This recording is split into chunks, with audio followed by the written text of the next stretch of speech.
Ladies and gentlemen, distinguished guests, it is my honor and my pleasure to welcome you in the name of the University of Zurich to this year's Finexus Conference on Climate Change and Financial Risks. When talking about the risks of climate change, the debate often focuses on the ecological aspects of the problem. However, many of the consequences of climate change, such as extreme weather conditions or the decreasing availability of resources, are very likely, in fact certain, to also affect the development of the global economy as well. Climate change thus poses new challenges for experts in economy and finance as well. We are here tonight to explore the financial risks caused by climate change and to discuss how to best meet future challenges. Evidence suggests that sustainable finance will play a crucial role in this context, aligning on the one side economic goals with, on the other side, objectives of sustainability. Sustainable investment practices are a key factor when it comes to managing future risks caused by climate change.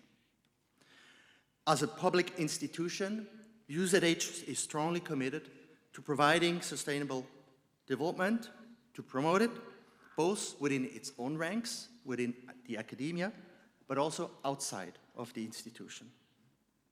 At the beginning of last year, we codified our commitment to sustainability in our UZH policy on sustainability, and we also published our first sustainability report.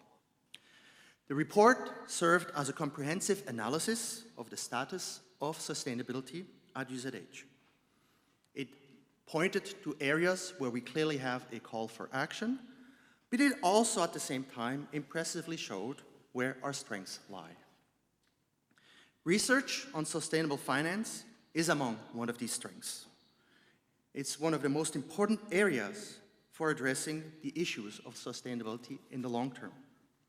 At our Department of Banking and Finance, we have several research groups who are focused on sustainable investment practices. This makes us a center of true expertise, not only within the Swiss, but in fact the international context in this field. In particular, the new Center of Competence for Sustainable Finance, you see the posters here, which we just have inaugurated, has established itself as a leading player in promoting research and teaching on sustainable finance. This center fosters and will in the future foster even more excellence in research and perhaps even more importantly, strengthen the dialogue between academia and practitioners in this area. When talking about the relationships between sustainable finance, business, economy, one is almost bound to mention the name of Joseph Stiglitz. Professor Stiglitz has made fundamental contributions to this subject over many years. Joe Stiglitz is currently professor at Columbia University, and he enjoys a worldwide reputation for his fundamental contributions to economic theory and for his research in the field of sustainable finance. His work has been and continues to be an inspiration for researchers throughout the world, including here at the University of Zurich. It is my great pleasure to welcome Joe Stiglitz among us again tonight. I say again because it's already the fourth time that Joe Stiglitz honors us by giving a public lecture at this university, every time in this room, I guess. So you know the layout quite well by now. Dear Professor Stiglitz, dear Joe, also in the name of the Executive Board, I would like to thank you for speaking again to us tonight.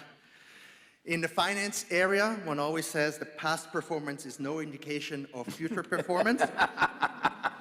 In the case of Joe, I think that I can with confidence say and predict that based on past performance, we can look all forward to a fascinating talk followed by very stimulating and interesting discussions. But no pressure, no pressure. Let me close, ladies and gentlemen, by thanking everybody who contributed to the success of this year's Finexus conference. My thanks go particularly to Stefano Battiston and Marc Genet and their teams for organizing this conference. This already for the third time in a row. It's wonderful to have you do this here. Ladies and gentlemen, I wish you an inspiring evening at UZH. And Joe, I think you know the way to the podium. Okay.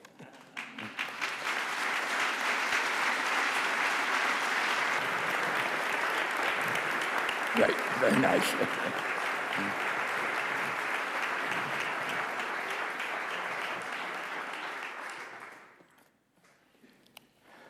Well, it's a great pleasure to be here again. Obviously, there was something deficient in my previous talks because the problem hasn't gone away. But for us academics, it's a long-run problem, so we'll have a lot to talk about for a very long time.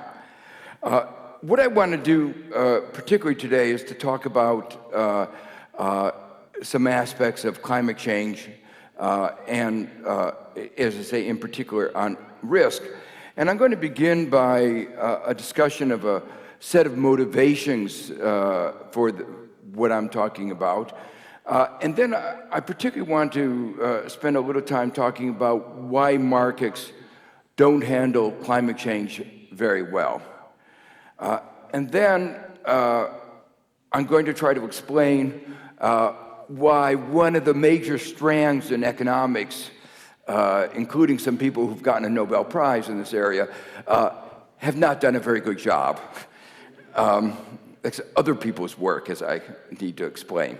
And then I'm going to take a closer look at a recent report that I wrote on the issues with Laureate Stern, Nick Stern, and then finally I'll talk a few minutes about the Green New Deal, which has gotten a lot of interest in the United States, and Europe is coming up with actually a very good action plan that I'll talk about very briefly. So to begin with the motivations, I first really got intensively involved in this when I was a lead author in the 1995 IPCC report, which was a few years ago. And it was what was called the second assessment. It was the first time they brought in economists into the discussion, and the first assessment focused on the physics and the impacts on the environment. But as was pointed out, the issues are affecting every aspect of our lives, and so they decided they needed to bring in a discussion of the social and economic effects and how we might respond to it. And I helped lead that particular initiative. And one of the insights from that report, which I'll refer to on a number of points, is that there were some unique characteristics of the problem of climate change.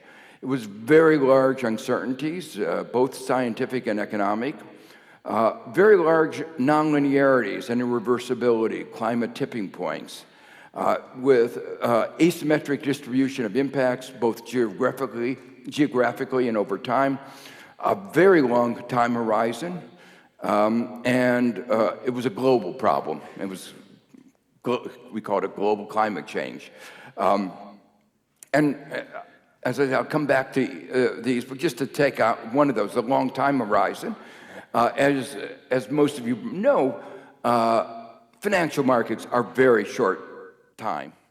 And in 2000, in the first decade of this century, financial markets didn't do a very good job anticipating the Great Recession 2 or 3 years before it happened. In fact, a year before it happened, Ben Bernanke, the head of a central U.S. Federal Reserve at the time, said, nothing to worry about. Markets will handle it. So if that gives you confidence in economics, it shouldn't. The fact is, the financial markets and the vast majority of the economics profession could not see 1 year ahead, 2 years ahead. And now we're asked to be thinking about things that will be happening 10, 20, 50, 100, and more years ahead. And we have to respond to them now. And that is obviously a very big challenge. One of the things that we emphasized in our 1995 report was the application of the precautionary principle, what economists would call risk aversion, means that we have to go take actions beyond no regrets. At the time, there was a lot of discussion in the Bush administration and others that you shouldn't do anything that, if it turns out that there is no climate change, you would regret. That was the view at the time, and our argument very strongly was that we had to go beyond that. One of the key issues that we talked about in that report is discounting. How do you value future events? Because it was very clear the effects of climate change were going to be felt a long time in the future. And how do you weigh negative effects 10, 20, 50 years into the future compared to today? How much should we be willing to give up in order to save $1 in the future? Should we be willing to give up $1 today, or 50 cents, or 3 cents? And in policy analyses, at the time, in the United States, the number for discounting was around 7%. Let me try to explain what that means. 7% per year means that something that happens 10 years from now is worth 1/2 of what it is today. And if you're talking about 50 years from now, that means you're willing to spend up to 3 cents today to avoid $1 tomorrow. That means you're not paying very much attention to the future. And if you ask what happens beyond 50 years, you wouldn't pay anything, almost, to save the future. So that number, the discount rate, turns out to be an absolutely critical number. In our IPCC report, Ken Arrow and I and a couple of our colleagues, Ken Arrow is one of the greatest economists of the 20th century, wrote an article where we argued that once you take into account risk, the appropriate discount rate should be much, much smaller. Some of us, I thought, it should be probably 0 or negative. But anyway, much lower than 7%. And one of the things I feel good about was when I was chairman of the Council of Economic Advisors under President Clinton, we changed the policy that we had inherited from President Bush. And we said that the discount rate that you ought to use ought to be less than 1.5%. So for long-term planning, for something like climate change. And that obviously going from 7% to 1.5% or 1% is a very big change. Well, it's not a surprise that under President Trump, it's gone back to 7%. He's committed to ignoring the future, as we see repeatedly. So that's one of the motivations. What I'm going to talk about today is to go back to some of the insights that we had then, and to ask where are we in thinking about how we handle risk. The second thing, which is also very much about the long-term horizon, is a suit called Juliana versus the United States. As all of you probably know, America is a very litigious society, and we love to sue. Fortunately, it's one of the ways we resolve some of our problems. Well, Juliana versus the United States is a suit brought by 21 young people under the age of 21 who are suing the United States, suing President Trump in particular, because they are, what the United States is doing is systematically ignoring the rights of young people. And, Greta has become the symbol of this, but we began our suit well before Greta appeared on the scene, and we brought the suit saying that there was systematic, you might say, discrimination against the young people. The way the government went about making decisions about the environment, about climate change, systematically did not weigh their interest appropriately. For those of you who are lawyers, the suit was brought under protections provided by the Constitution, but also by something called the public trust doctrine, which is the principle that the sovereign, the state, holds the country's natural resources in trust for the public for future generations. And it's a doctrine that goes back to the Justinian Code, so it's very, very old, and was incorporated in the late 19th century into the U.S. common law. So it has an old tradition, isn't invoked that often, but it's something that has been used in the past. So I'm the expert on the part of the economics profession, but they've gotten, what's interesting is that on a pro bono basis, all the best climate scientists have joined as experts in the suit. And it's been going up and down. We have a very friendly district court, very friendly appellate court, and it's gone up to the Supreme Court twice.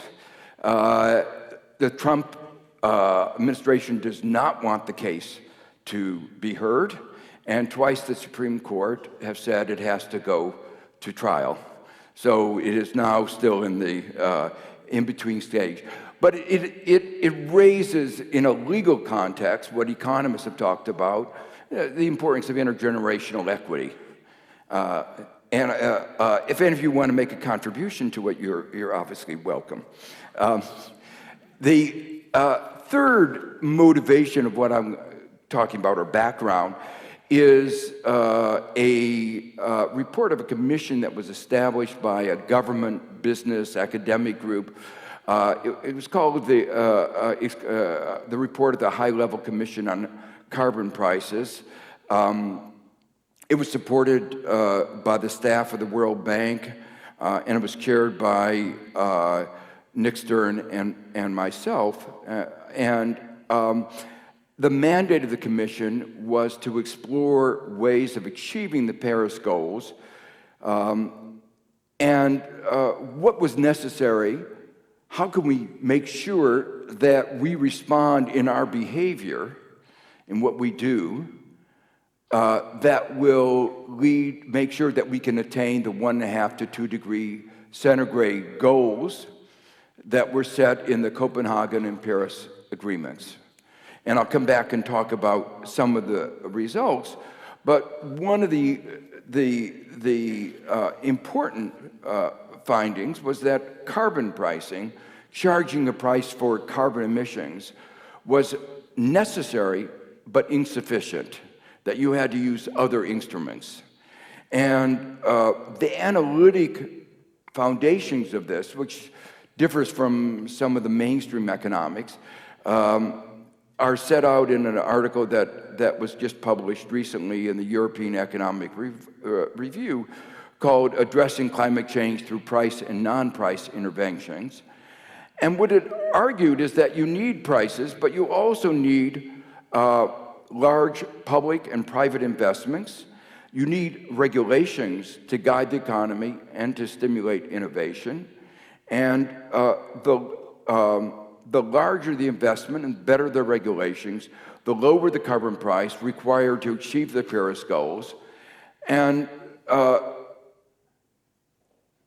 one of the things that we've seen from what's happened, for instance, in France, is that high carbon prices have large distributive consequences, and these mechanisms are ways of mitigating some of those adverse distribution consequences. So let me go into the second topic, which is why markets don't handle climate change well. Well, from the very beginning, part of the answer should be obvious, which is that climate change is a quintessential example of an externality. And, some of you may be mystified why it is that one of the two major parties in the United States has been so adamant about climate denial. The reason, in part, is very simple. It's not that they haven't had a science education. Our education system is deficient. I can tell you all that's wrong with it. But the United States, one of the interesting regressions is that you might think the more educated you are, the more you recognize the importance of climate change. That's true in most places in the world, but in the United States, it's not.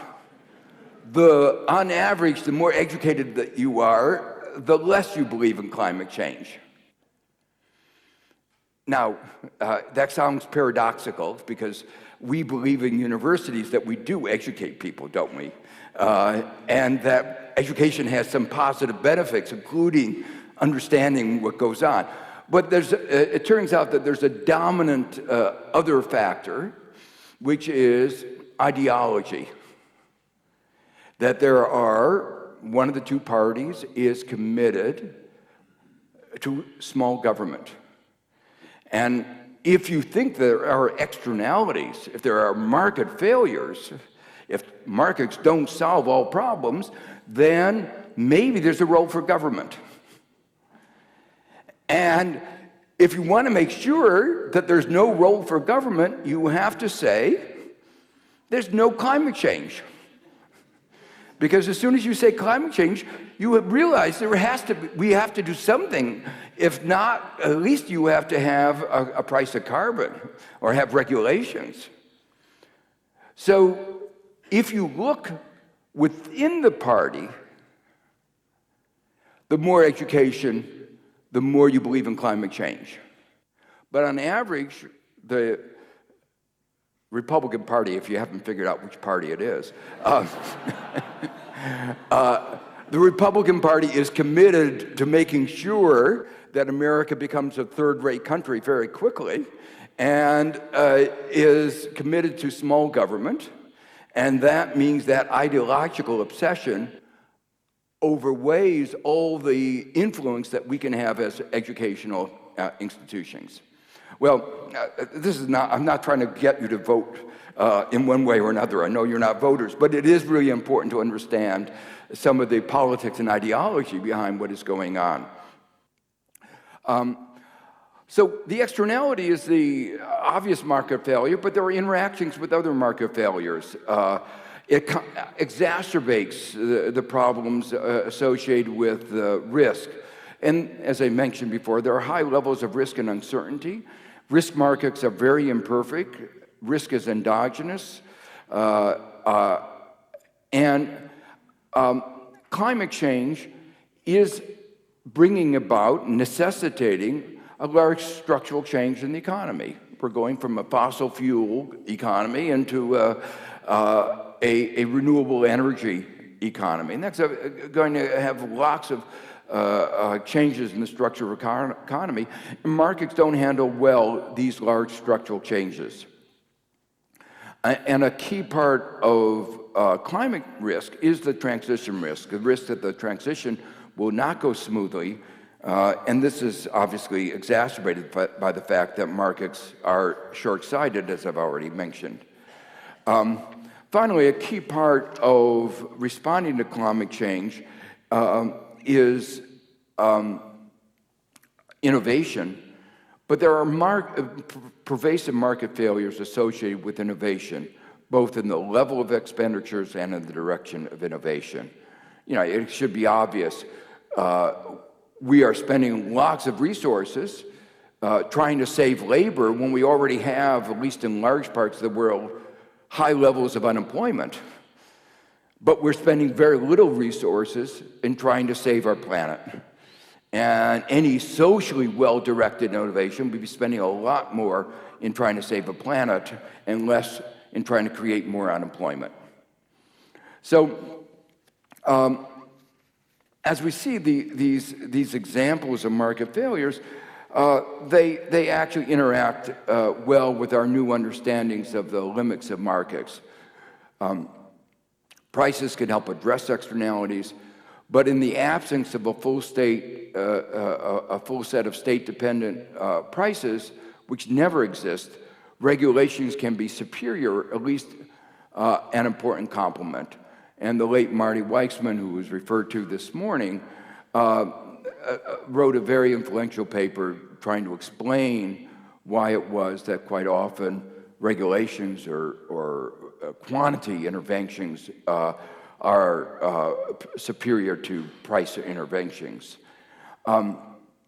A theorem that Bruce Greenwald and I proved a number of years ago was that economies with imperfect risk markets and imperfect information are essentially never efficient. And the way I sometimes put it is that Adam Smith's invisible hand, the pursuit of self-interest leads as if by an invisible hand to the well-being of society. The reason it's invisible is, under the conditions I just stated, is because it's not there. And that there are, as a result, an important role for government interventions. As we look, it's not just imperfect information, but pervasive capital market imperfections that can lead to underinvestment and problems of short-sightedness on the part of capital markets and an inadequate ways of dealing with risk. Just to mention a couple of other limitations to the market: networks matter, distribution matters, and markets typically don't pay enough sensitivity to the problems that these present. Finally, too often economists simply take the rules of the game as given. The rules of the economic game matter, and they differ across countries, and really what we're talking about here is what should be the rules of the game concerning the environment. Markets don't exist in a vacuum. The rules affect both efficiency and distribution, and there are key rules that affect climate change, and these include corporate governance, disclosure rules, bankruptcy rules, rules governing fiduciaries. And some of these rules, as they've been designed, at least in the United States, that I know better, actually bias against doing anything about climate change. So, as one example, we have fiduciary rules. You know, if you're a trust, or if you're an endowment, or if you're a fund, a foundation, what are your responsibilities as a fiduciary? And one of the things that they say is you have to focus on maximizing the returns that you get from your endowment subject to risk. But you aren't allowed to look at any social concerns. You aren't allowed to look at environmental concerns. And it puts a bias on short-term investing. And now there's a big movement in the United States to try to reverse that around, to say your fiduciary responsibility is to look at the long run, to look at the climate change effects, look at the other impacts. But that's going to take a change in the rules of the game. And you see this a little bit in our general corporate governance dispute. It just came up. Larry Fink, who's the head of BlackRock, raised the issue. Since Milton Friedman in the 1970s, corporations in the United States have had a mandate simply to maximize shareholder value. And you could be brought to court if you said, I'm concerned about the environment. That was violating your role as the CEO of a company. And now, heads of American corporations, Larry Fink, have all said, no, we have to go beyond that narrow view of corporate. There's a broader sense of corporate responsibility. Well, let me talk very, very quickly about why some of the recent work in economics has underestimated the urgency and scope of what has to be done. Not a surprise in a way, given the historical dominance of the view in especially American economics profession, which dominated the global economics profession, that markets work well. And they build the assumptions that lead to those conclusions into the models without thinking about them very deeply. And that's why the models that were used by central banks all over the world did not anticipate the 2008 crisis. They didn't build into those models the possibility that banks would undertake excessive risk. And in the case of climate change, matters are even worse. As I say, it reflects the excessive confidence in markets and ignores the pervasive market failures that I've just talked about. But the models are poorly designed in other ways. They don't incorporate advances in climate science, economics, and finance, which show, for instance, the importance of nonlinearities, non-convexities, which give rise to systemic fragility. They have damage functions. What is the damage associated with climate change? Which increase the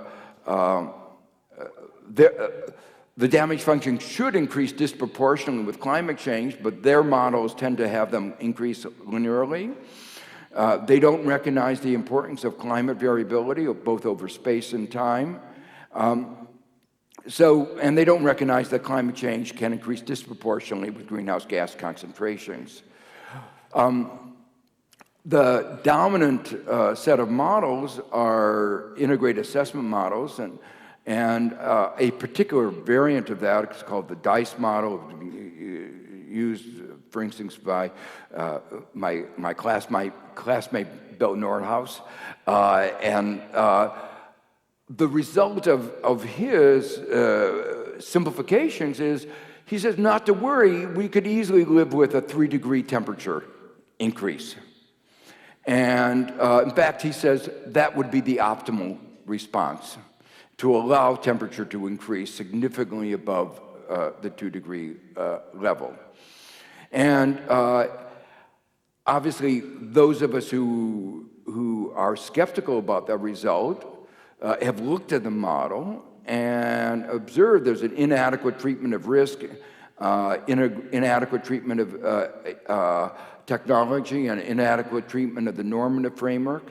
And all of that contribute to these, I think, results that lead to inadequate action.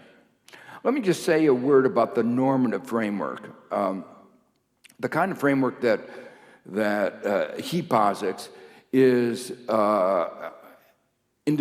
society acts as if it were maximizing intertemporal utility. It uses that model to assess the social cost of carbon and uses that to set the appropriate price intervention. There are many things wrong with that, and in the few minutes I have, I can just mention one. It ignores the consequences of fat-tailed distributions. That is to say, what happens if there is a significant probability of very, very bad consequences. So a normal distribution, the bell-shaped curve that most of you are familiar with, you can has one consequence, but if the probability of those very bad events is higher than would arise in a normal distribution, then the results of that analysis are very different. And it's interesting that a lot of the problems that arose in finance and the failures, one of the things in the Great Recession, afterwards, they said events that are supposed to happen once every trillion years seem to be happening every 20 years.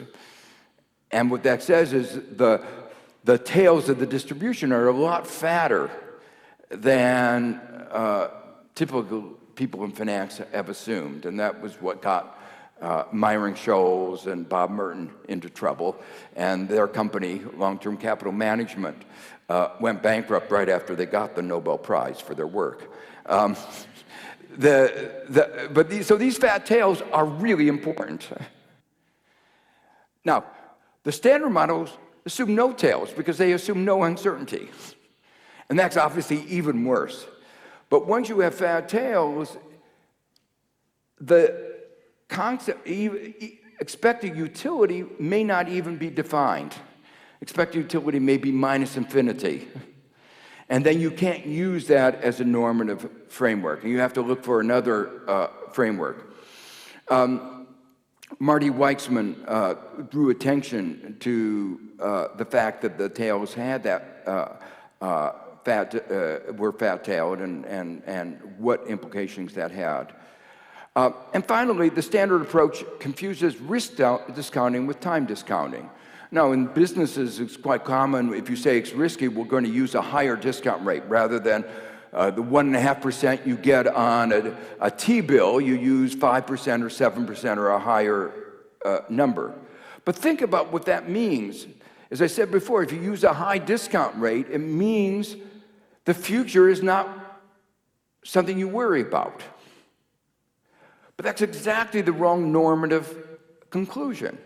If there's greater risk of a catastrophe, you don't say, I'm going to ignore it more and more, which is what the standard models that add a discount factor, when they see more risk, they make the discount factor larger. And that has been a systematic aspect of the kind of Nordhaus methodology that has been very common in the economics profession and is the reason in part that future generations' impacts are being ignored. There are other problems, and I suspect that my time is running out, but let me just mention one. One of them is to assume that society is maximizing a representative agent's utility over time, assumes that there is optimal intergenerational redistribution. That is to say, if we know that there's going to be a negative impact from climate change, Florida is going to be under the water, what we do in response is put aside more money for our children. We save more so that they are better off to reflect the knowledge that they are going to be worse off because of the environment. But what has happened as we've discovered that climate change is a bigger and bigger risk? Savings rates in the United States have gone down. We're giving less and less to our children. All over the world, public investment has gone down, not up. It's obvious that we are not maximizing some intergenerational optimal utility function and putting aside money for our children because we're more worried about climate change. But that is the assumption that goes into the models that they use. And if we aren't doing that, that means that we ought to be worried about leaving our children and grandchildren with a world that is less well off because of the impacts of climate change. Florida will be underwater, and New York, my standard joke is that the one good thing is the southern half of Manhattan will be underwater. And for those of you who know, the southern half of Manhattan is where Wall Street is. So that is the only good news, but they'll make us pay for them to move to New Jersey. So that's called adaptation, and the costs of adaptation are much greater than the cost of mitigation. So it again reminds us, as we heard a talk this morning, that it's better to engage in mitigation rather than move them to New Jersey. And finally, just to give you one more, I could go on, but the standard approach doesn't put any reasonable assessment on the value of life, on biodiversity, on all those things that are not in the narrow measure of GDP. And we've done rough calculations. If you just include the value of life, let alone biodiversity, the order of magnitude of the numbers changes dramatically. So, obviously, if you begin your analysis with a biased model, you're going to get results that say, don't do anything. If you ignore some of the most important consequences, you're going to ignore the urgency of what we need to do. Let me go through the next two topics very quickly.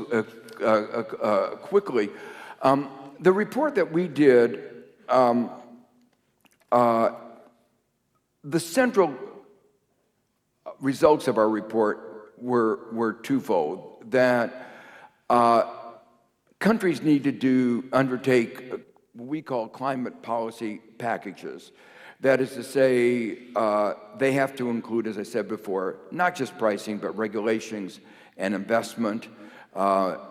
They have to be designed to induce technological change, learning, and they need to take into account non-climate benefits, particular example, health and lives that are affected by it. Probably the most interesting aspect of our report, one of the more interesting, is that the requisite prices need to be much higher than the current prices. So the kinds of prices that are currently in Europe are really, in most of Europe, are vastly inadequate. But we also said that those prices, the kinds of prices, $40 to $80 a ton of CO2 by 2020 and 50 to 100 by 2030, are easily absorbable by the economy. So one of our points is that this is not going to tank the economy. In fact, our argument in our report was that imposing these kinds of regulations and prices, the whole set of complementary prices, would actually be good for the economy, would actually promote innovation and make the economy more dynamic. Now, part of the packages that we talked about were a set of regulations.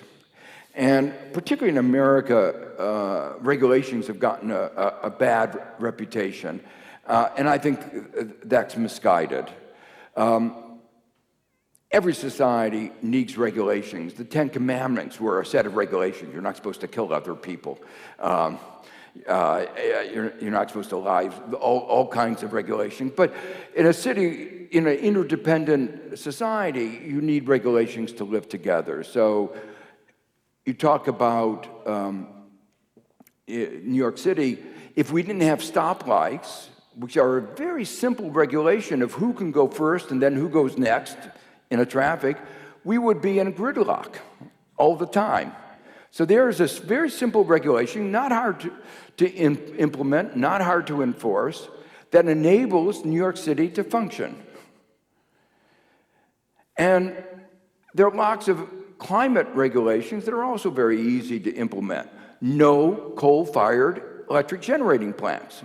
You can see whether an electric generating plant uses coal, gas, or is renewable energy. You don't have to have a complex enforcement mechanism. You can see what fuel it uses. So there are lots of regulations, easy to enforce, and would go a long way to addressing the problems of climate change. Finally, let me say a few words about the Green New Deal. The language is meant to evoke the urgency of taking actions and the scale and scope of what is required. The New Deal was a set of policies that was introduced by Franklin Roosevelt in response to the Great Depression. He said there was an urgency. For 4 years we had done nothing, and the economy went further and further down, and the suffering was increasing, and there was an urgency of doing something about it, and that was what the New Deal was about. And so a large group of young people in the United States have said we are in that kind of urgent moment where we need something of significant scope. And so that when they came up with the term Green New Deal, was meant to evoke that. But I often think that a better metaphor might be wartime mobilization. The magnitude of the costs we're talking about are really significant. In one recent year, the U.S. alone, one country, lost almost 2% of its GDP to weather-related events. Extreme events, fires, some of you, Australia is really experiencing, but also floods, hurricanes. So the magnitude price that we're already paying is very significant, and it makes it very clear we'll have to pay the cost one way or another, and it makes it much more sense to take an ounce of prevention rather than a pound of cure. The Green New Deal was also meant to emphasize the positive aspects of the response, that it could help stimulate the economy and a transformation of our society in the way that the New Deal and the wartime really led to a transformation of our society, bringing women into the labor force, really changing the way, leading to an urbanization, a real transformation of our society. And it's also meant to emphasize that markets on their own won't be able to accomplish what the New Deal accomplished, won't be able to accomplish the green transition. I want to say there's something really irony about the discussion about whether we can afford this kind of green transition. Some say we cannot afford it. And at the same time, around the world, there's a lot of worry about how robotization, AI, will lead to high levels of unemployment, that we'll have excess labor. And many economists, including the head of the Federal Reserve, once talked about a savings glut, inadequate aggregate demand to fully employ the capital resources we have. So on the one hand, we have a major strand in the political debate, popular debate. We have too much labor and too much capital. And then when it comes to talk about climate change, we say we don't have enough labor, we don't have enough resources to address the problem of climate change. You can't have both too much and too little at the same time. It's intellectually incoherent. And of course, my view is we have underutilized resources, and at the same time, we have unmet needs. There is no real savings glut. The real challenge is to redeploy resources to address our needs, including those of retrofitting the economy. And so there's a puzzle why we have this inconsistency between obvious needs and this seeming surplus of a savings glut. And I think part of it is that standing in between our long-term between the savers and the investors are short-term financial markets, and that has been at least part of the impediment, and that leads to the role for green development banks.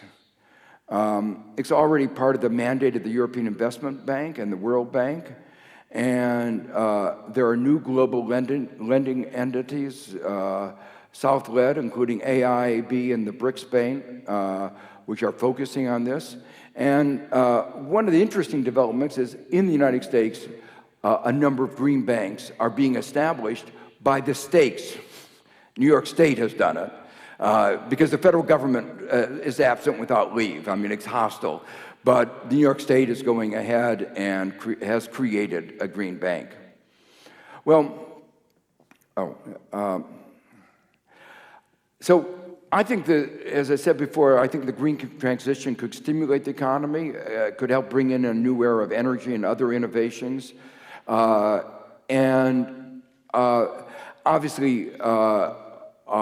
there may be other actions that will be needed to redeploy existing resources, but I think it can clearly be done within our current economic framework. Well, let me just say a word in praise of the European Green Deal. The U.S. Green New Deal is sort of waiting for a new administration in Washington, and if we get it, a new administration will get a Green New Deal, but that's still not decided yet. But Europe has made a commitment to what they call the European Green Deal. In December, the European leaders have made a commitment to being climate neutral. And it said it will become climate neutral by 2050, protect human life, animals, and plants, help companies become world leaders, help ensure a just and inclusive transition. What is so interesting is the division on the two sides of the Atlantic. 93% of Europeans see climate change as a serious problem and have actually done something to try to tackle it. And almost 4/5 see climate action as leading to innovation and being good for the economy. And there's a whole, when we talk about climate change, it's not just energy, but it's buildings, industry, mobility. It's a comprehensive agenda. And the European climate deal addresses each of those components. So let me conclude. One way of thinking about what is going on is related to risk. The world is engaged in a very risky experiment. Science has provided us with an increasingly clear and bleak view of what will happen if we don't change business as usual. It's imperative that there be reductions in the emission levels, and imperative that it be done in ways where the burden of adjustment is equitably shared. But the risky experiment that we're doing is not doing what is needed. There was an old joke that captures some of what is going on in this risky experiment. It was two planets were passing each other, and one of them had a big frown on its face, and the other planet said to the planet with the frown, "What's wrong?" And the first planet, the one with the frown, said, "Humans." And the second one said, "Don't worry, it doesn't last long." So that's the risky experiment that we're engaged in. Addressing climate change will require a new economic model with changed patterns of consumption and innovation. We have to remember it's a long-run problem, but it's a problem that needs to be attacked now, and there are a large cost of delay. The cost of responding to climate change, if we do it efficiently, is relatively small and much smaller than the cost of not responding. that there are large risks associated with climate change. And what I've tried to do in this talk is focus on a variety of aspects of those risks, and to emphasize that markets don't handle those risks very well, but our models for analyzing the risks haven't analyzed those risks very well either. And so that's really a big intellectual challenge. How do we incorporate both our analysis of the imperfections of the way that markets handle risk, but also include a better handling of those risks in our analysis of how we ought to be responding to climate change? Obviously, this is an area for global cooperation and for enforcement. And one of the, from my point of view, the good news is Europe's beginning of discussion of imposing cross-border taxes as a way of providing inducements for what might be called rogue states to become more cooperative. Finally, this is a university, a research university, and I think climate change poses a rich and actually essential research agenda. It should be clear from what I've already said that there are lots of questions that have not been adequately addressed, that the models that are being used are not really up to the task of giving us a clear answer of what we ought to do. In fact, some of the prevalent models are giving us the wrong answers. And so there really is an imperative for more research. And I think it's important that that research be disinterested research, independent research. We're not going to expect good answers from the oil and coal industry. We can predict what they would like us to say. And in some ways, the financial sector has, until very recently, not taken as active role in addressing climate change as it should. I've had lots of discussions with banks over the years, and one of the leading banks in the United States would say, we're really green. And I asked them, what have you done? And they talk about how they've installed green light bulbs. And then I asked them, are you still lending to finance coal-fired generating capacity? I would say, well, of course, we're interested in making money. So they have a kind of schizophrenia. They know about the importance of climate change, but they are lending to continue dirty investment projects that will ruin our world. So the point is, we can't rely on funding necessarily from the financial sector to be disinterested, because that might lead a finger to be pointed at some of their practices. It's not that one should shun support from them. It's important that they be engaged in part of the discussion. But what is imperative is that the research be independent. The economics and finance disciplines have given a short shrift to the climate science, in spite of its importance. One of the things that I found so frustrating, if you ask younger people what are the most important issues, people entering the economics profession, what are the most important issues, especially in Europe, you talk about climate change and inequality. And in the standard courses in economics, there's no discussion of climate change or inequality. There's a recent article by Oswald and Stern that looked at the publications in the economics journals of climate in the top 5 economics journals on on climate change articles. One of the top 5 had 0, as if climate change didn't exist, and as if there weren't good issues to be discussed. And I hope I've convinced you that there are really substantive, researchable issues that can be discussed. So the point is, what is required is a multiple disciplinary approach. Climate change challenges conventional thinking in economics and finance. which has assumed things like rational expectations, well-functioning markets. It's ignored important nonlinearities and non-convexities. It's ignored risk. And climate change is marked by a high level of risk and uncertainty. Advances in our ability to analyze climate change will have important collateral benefits, for instance, in other areas marked by high levels of uncertainty and risk, such as macroeconomics.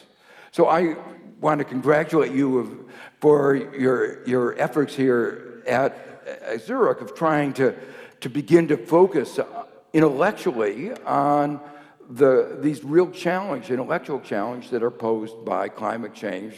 And I wish you the best of luck. Thank you.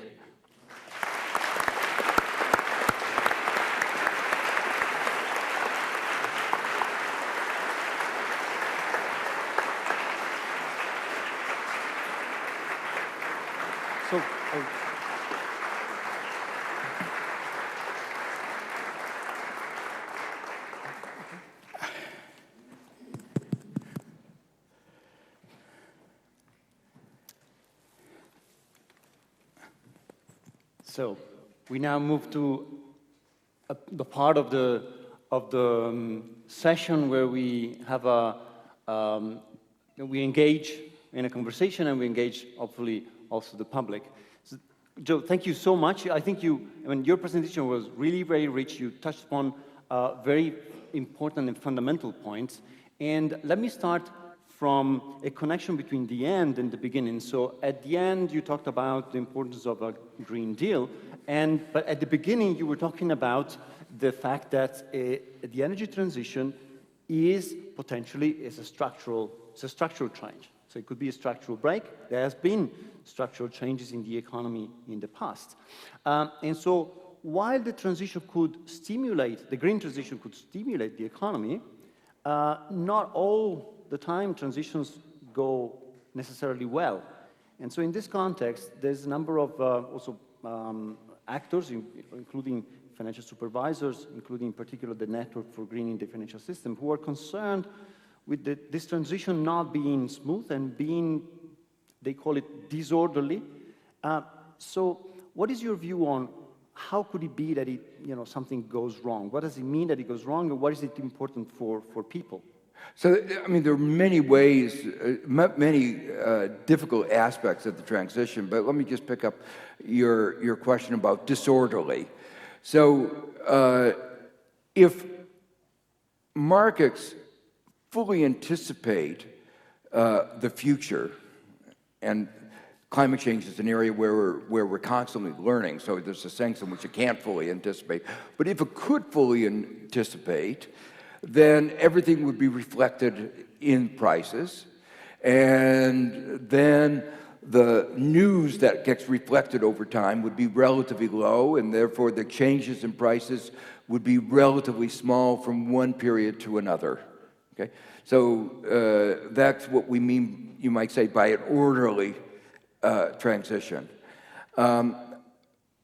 If, however, we live in a world where you have climate deniers or people who haven't fully appreciated the magnitude of the challenge of climate change, and they keep postponing it until one moment, all of a sudden, it seems impossible to ignore it. Australia provides sort of an example.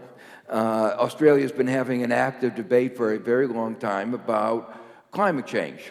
And suddenly, where in every city, the fires are not in Sydney and Melbourne, but the people in Sydney and Melbourne are being affected in their breathing by the fires. I mean, you cannot be in Australia and not realize that there's something going on. And, the right-wing newspapers, the Murdoch newspapers are trying to say, well, maybe it was arson. But the fact is the temperatures have never been so high, and the whole country is kindling wood, so it doesn't take very much to cause a fire. So what is the point of that? The point is that suddenly what was a debate in the public body in Australia about whether there was climate change suddenly tipped. in a very dramatic way. And there's no debate really now about whether there's climate change. And that means there will be a moment globally where finally the world will respond, I think, by a high price on carbon. And if we delay, it won't be the $100 that I talked about. That's what you need if you acted today in conjunction with good regulations to make sure we don't have more than a 1.5 to 2 degrees centigrade temperature change. If we delay, we'll have to have a much higher price of carbon. You combine a much higher price of carbon with not having done anything for a very long time, and the change in asset prices will be very high. And then you look at a complicated network, a complicated set of interrelated financial markets, and we're going to wind up with lots of stranded assets. Those are just a technical term, assets that have a value today and wind up to be valueless. We know, for instance, that the amount of oil and coal, the oil that's already discovered is more than is consistent with 1.5 degrees. So that some of that oil that people count as part of their value of the oil company, and part of the coal that's part of the coal company, and part of the gas that's part of the gas company, those are going to turn out to be worthless. And so there's going to be big changes in asset values, and that's going to go through the economic system. And remember when we had the financial crisis in 2008, the subprime mortgages were $400 billion. Not a lot in a $70 trillion, in an economy of the size of the global economy. When we're talking about the energy sector, the fossil fuel sector of the global economy, we're not talking about 400 billion. We're talking about an order of magnitude larger. So if that suggests we could have a very big shock, and that's what's meant by a disorderly transition. Right, but then,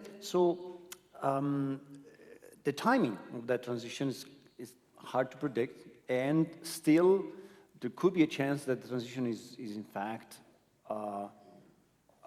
orderly, or so there are various possibilities. And actually one of the things that you were pointing out is that the endogeneity of the risk implies that, well, there are multiple scenarios ahead of us, and actually depends on the perception of the risk has an impact on us, and which means that, so how do we handle now, you said there is a difficulty. Markets are not very good at handling the climate change, but our models neither. And it seems that this multiplicity poses a challenge, an intellectual challenge. How to go about it? Well, obviously pose a very difficult challenge, and in a way, that's the way that the Stiglitz report tried to address it. What we asked was the question: assume we buy into the science that says if you go beyond 1.5, 2 degrees centigrade, you're getting into a world that we haven't been in millions of years. You're really buying into a high level of risk, and we know the likely effects on sea level, on temperature, and we know that the effects will be very adverse. So let's begin by buying into that 1.5, 2 degrees and ask, how do we get there? And what is the best way of doing it? What are feasible ways? Not even necessarily best ways, but what are the feasible ways of getting there? And that's the way we approached the problem. So we said, we could get to that 1.5 to 2 degrees centigrade if we combined a set of regulations, a moderate carbon price, $80 to $100 a ton, reasonable public investments that would be good for our economy anyway. So, and the same thing in more there's a strand of integrated assessment models that works a little bit in the same way. What they do is, rather than optimizing in the way that the models that I criticized do, rather that what they say is, here's the goal we want, what are the alternative ways that we could get there, and what are the costs associated with those alternative ways? That's a much better, and that is a feasible approach, and it's a way of cutting through some of the endogeneity that you talked about. And then, that's a very valid point. And then the question is, how do you use that in the context of financial risk, knowing that the typical notion in finance is, if you take what is the price. A price is an expected value of a distribution that you assume to know. And now we're talking about the possibility there are different possible worlds. We don't know the probability of those to occur. So what is the meaning of a price that instead would be based on historical values? And we know that there is a structural break, so the future is not going to look like the present. So what is the way that we should be using for thinking about this? Yeah, so I mean, the point you raised was the one I raised in the last slide, and I think it's a really important one, that a lot of work in finance and in economics looks at past data to estimate future risks. And what we know is we're moving into a world that we haven't experienced. So you can't necessarily rely on past data. Let me give you another example. I keep coming back to the 2008 crisis, but there was a real cognitive dissonance in what the financial markets did in risk evaluation before the 2008 crisis. Because what they kept saying was, we've invented new financial tools, new financial instruments, and we're in a new world. And then you ask that, how do you evaluate the risks associated with the new financial instruments? And they use data from the old world, which was totally irrelevant because they had claimed that they moved us into the new world. So the fact was that their risk estimates were totally bogus. They actually had created instruments that had increased risk. But the real point I want to make is, you cannot, they were trying to rely on old data for a new world that they had helped create. Well, we are moving into a new world. Climate risk is different from the risks that we've had before. You've never had the magnitude of the risk on the price of fossil fuels that we've had going forward. We know the direction in which it's going, but we just don't know when people are going to wake up. We don't know the magnitude of climate science. There's a lot of, the climate change. So there's a lot we don't know. We know the direction. But it's very clear to me that the markets have not fully taken this into account. If they would, the price of the coal companies would have been would be much lower. And if you look in the United States, they have collapsed a lot. But it was because of shale oil, not because of climate change. And shale gas, not because of climate change. Yes. So, yeah. No. On this point, it is exactly a notion that is coming up very often when I go around and meet both people from the industry and from financial supervisors, and that is the notion, so-called materiality of the risk. And the way they say materiality is, the risk is material if I can already see it in the time series of prices from the past. And if it's not material, then there's no reason to act. And so what is your argument? It's almost the opposite. I mean, the fact that the markets were underestimating the risk of subprime mortgages is the reason why the regulatory authorities should be paying attention to it. Any reasonable economist could have seen that there was a housing bubble. And if the market didn't see it, That's really hard to understand, but a good regulator would have said, okay, I can't be sure that there's a housing bubble, but we've never seen anything like it, and it's not likely that people are going to spend 80% of their income on housing, which is what would have to happen if you continue this price path of housing. So you could have said that there was a high probability of a housing event, and the market isn't fully rational. So drawing on that analogy with the financial stability, essentially that was the problem back then in 2008.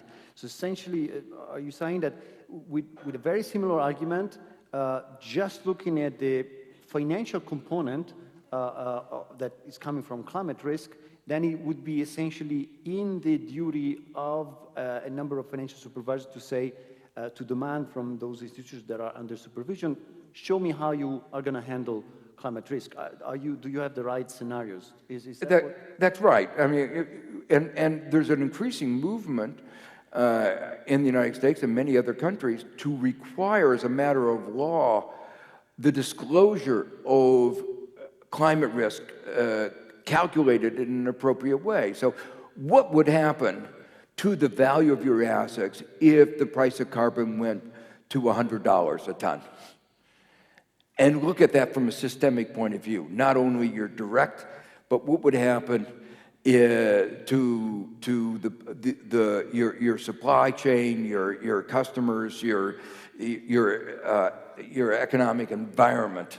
So what will happen to your profits and your market value in a world in which climate risk was finally recognized to be what it is, and you know, whether it's $100 a ton or $200 a ton, show me what will happen to the value of your firm, your bank, if that happens in the next 5 years.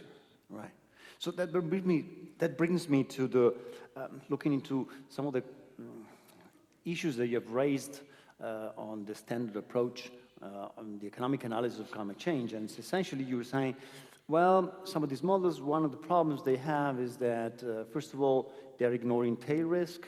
They're using a discount rate that is questionable. I mean, we know there's no single question of what is the right discount rate. It will always remain open, but still, you argue that it definitely was too high. And another element was that you touched upon briefly, I would like you to elaborate a bit more, is that essentially the criterion for decision, the objective function that is used to say what is optimal or not optimal, is essentially only based on GDP. And then, but when we look at what is, this morning we were listening to what a world at 3 degrees could look like, that comes up with a number of things that have nothing to do with GDP, because we are talking about the survival of the species or the other species, but also our species. So a number of things that are clearly not covered by the GDP. So how do we reconcile this, or maybe there's no way to reconcile? I don't know, but what is your take on that kind of a normative approach of reducing the objective function to just one dimension?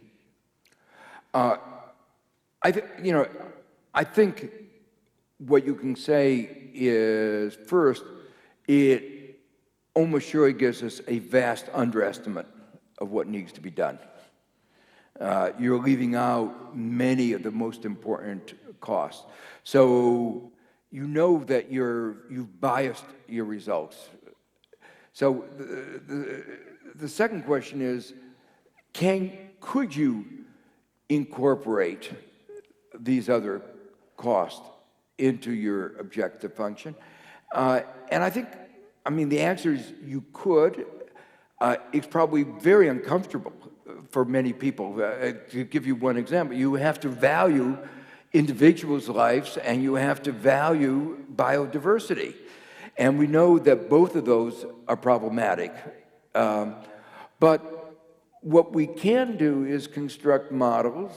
We had one example this morning where you could describe that if these events, climate change goes over a certain level, there will be a loss that will be very large. You can get a sort of a bottom line estimate of what that loss would be. Let's assume that so many thousand lives are lost. So a minimal value to biodiversity that will be lost. And you say, okay, that number is very large. We can put that into the model, and what do you want to do? And it will almost surely be the case you want to avoid that catastrophe. And that means you want to reformulate the problem is what do we do to make the probability of that catastrophe happening very low? So on the one hand, if I understand correctly, society, so the kind of world towards which should be going, that's a kind of a societal question because society should decide about that because that's about the risk of conflicts, migrations, even the very existential risk for humanity.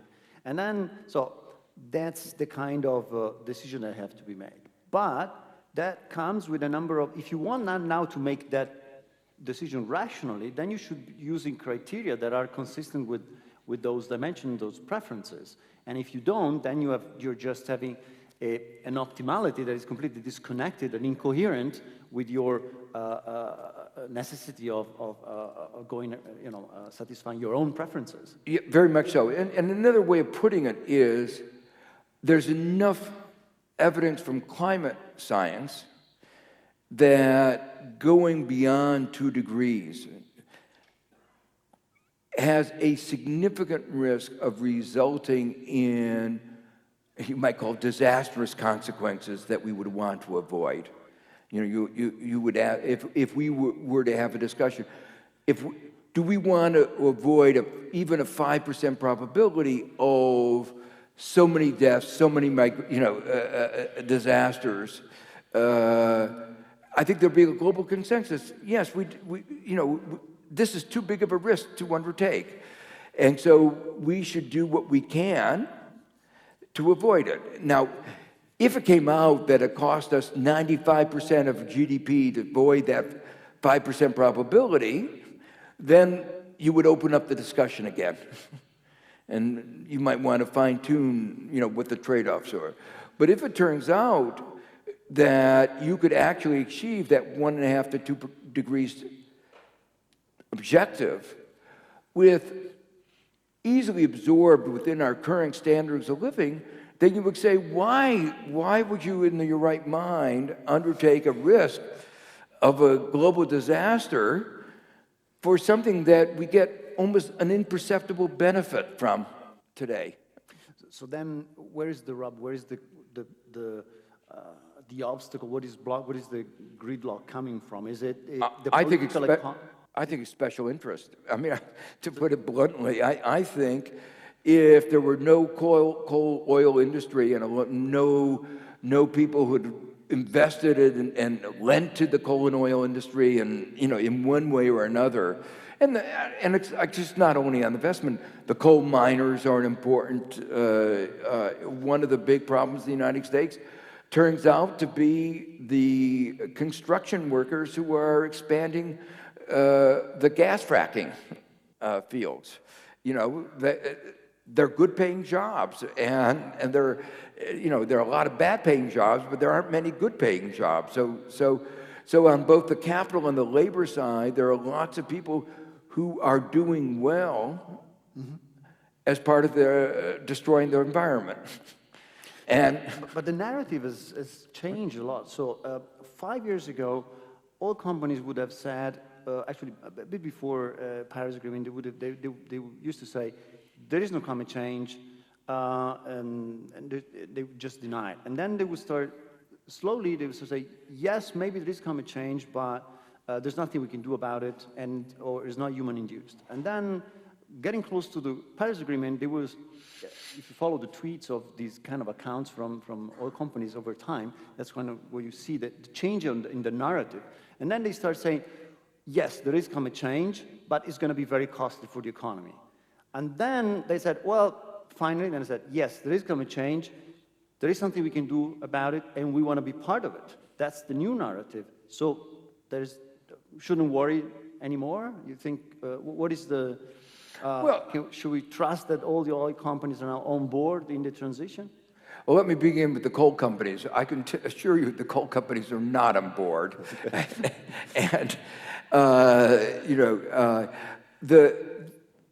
some of the oil companies have been on board in rhetoric. BP Beyond Petroleum is one of the slogans. But the CEO was fired, who said that. So it's not clear. But he also made some other mistakes.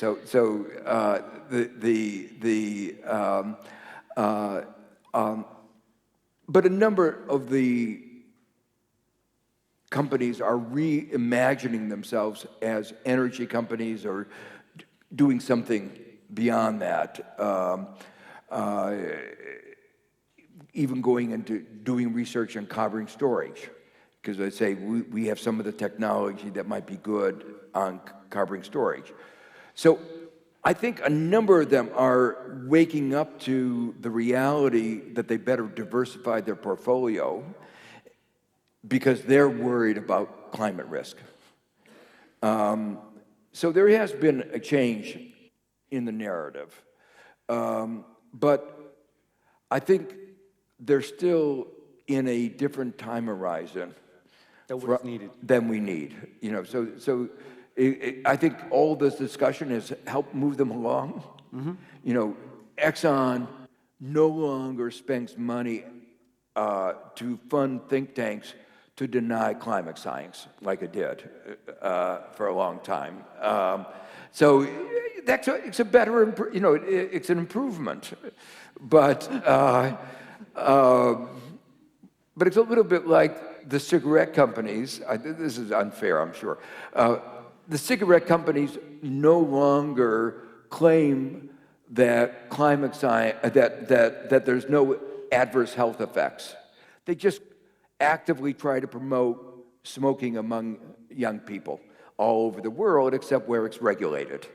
And so, and they sued in Uruguay when Uruguay passed a regulation saying you had to disclose that cigarettes are bad for your health. They sued them because the result was that sales went down, and there was an investment agreement that said you can't pass regulations that are bad for our bottom line, no matter what the societal benefits are. So that suggests that they're not totally, in the cigarette companies, they're not health deniers, but they're not pro-health. So how about the financial industry? Because financial industry, we have to say, Paris Agreement, since the Paris Agreement, and probably even in the making of the Paris Agreement, the fact that in the Article 2 was included the role of the financial flows, it was a kind of a game changer. Since then, we probably wouldn't have this kind of conference if people wouldn't realize that much of the financial institutions were interested in getting into the game of the climate change and the climate mitigation. So it seems, at least on the paper, all financial industries getting organized to get more and more aligned to the targets. So is that fine? Is there something? Are you still worried or what? Yeah, yes, I'm worried. Let me say, in the 2008 crisis, we talked about banks being too big to fail, too big to jail, but they're also too big to be managed. And one aspect of that bigness is, you might say it's a strength, is the diversity. Within these big banks, there are groups of people working very hard for green finance, green bonds, trying to really improve the quality of the lending. And and these are among the brightest and the most committed. I mean, they really are doing a good job. But there can be, in the same bank, another branch, another part of the bank that's lending to dirty coal, or lending to finance a coal-burning generator. And they'll say, you know, people need electricity. I can give their whole spiel about why what they're doing is very important for poor people, because if they don't have electricity, you know, but you ask them, well, why don't you finance renewable energy? Why don't you work with, an aid agency to get some more renewable energy? You know, and they don't answer that question. So what? Well, because they see profitable lending opportunities or profitable investment opportunities. So the point, I think, is to try to shift the balance to make more of these institutions focus on green lending, and to not only that they adopt the language of corporate responsibility, mm-hmm. but also actually do it in their practice. I mean, we mentioned Larry Fink talking about it at the top. You know, BlackRock, which is the largest, I think, owner of finance, several $1 trillion. But in that portfolio, there's a lot of dirty assets. So he hasn't cleaned out his portfolio yet. Well, as a manager, but it's going to take a long time. And the positive side is, if you begin to talk about it, eventually it will happen. Yeah. Well, the asset manager industry is simply essentially reflecting the market. So if the market is brown, then the asset manager portfolio is going to just reflecting that. So so now coming back to somehow the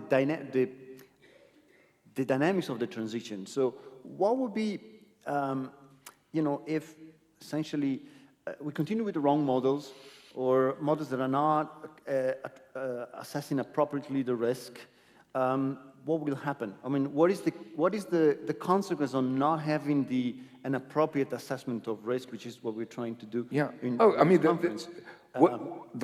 What is wrong is illustrated by those models that said it's okay to have 3.5 degree temperature. What that means is we won't do as much as we would otherwise. And the problem is that so long as those models have not been thoroughly discredited, the special interests who don't want to do anything say, oh, there's disagreement among the scientific community. There is an authoritative figure that says 3.5 degrees is okay, or 3 degrees is okay. So I think it's really imperative that the research community show what is wrong with those models. I don't think the Nobel Prize Foundation really did the world a service by recognizing at last the importance of climate science, but then seemingly to pretend that the models that came with that conclusion were based on good science.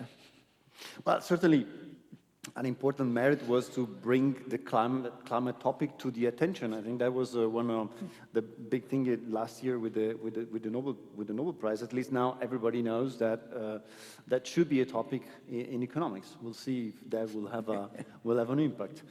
Okay, I think we have covered a lot of ground, and I'd like to open the floor to some questions from the public.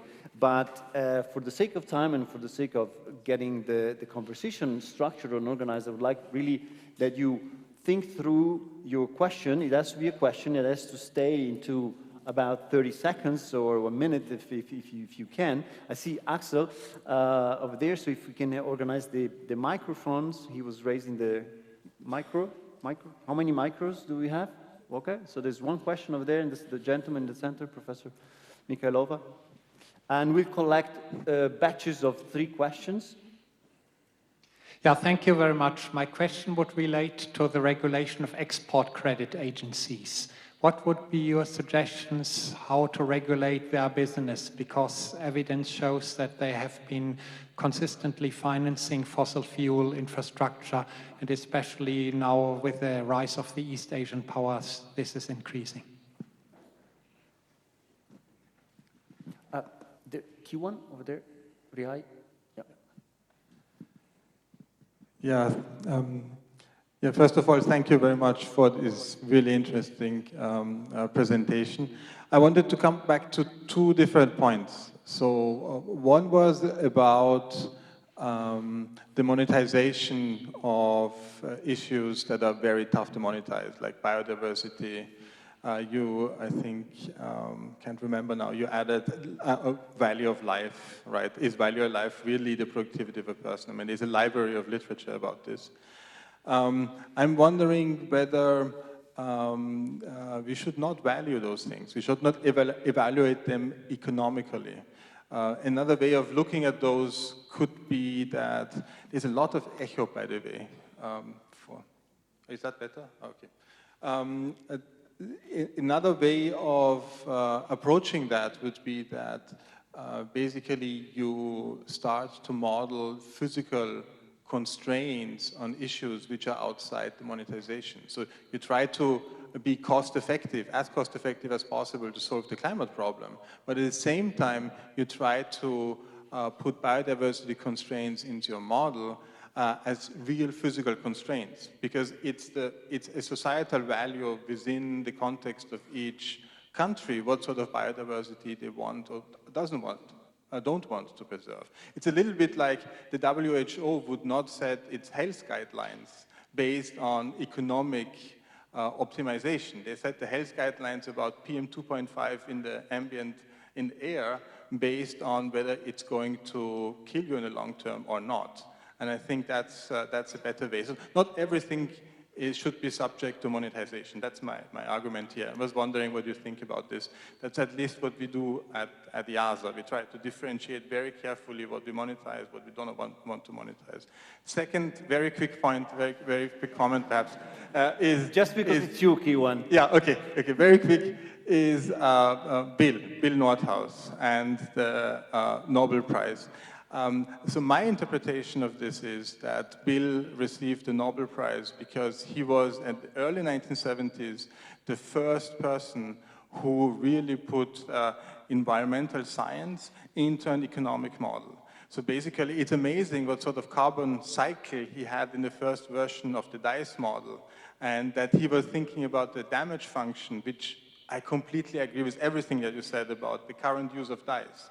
But I wanted to add that I think despite the really odd way that the DICE model is used at the moment, and it's completely inappropriate, I think the pioneering work that he had done in the 1970s merits the Nobel Prize from my point of view.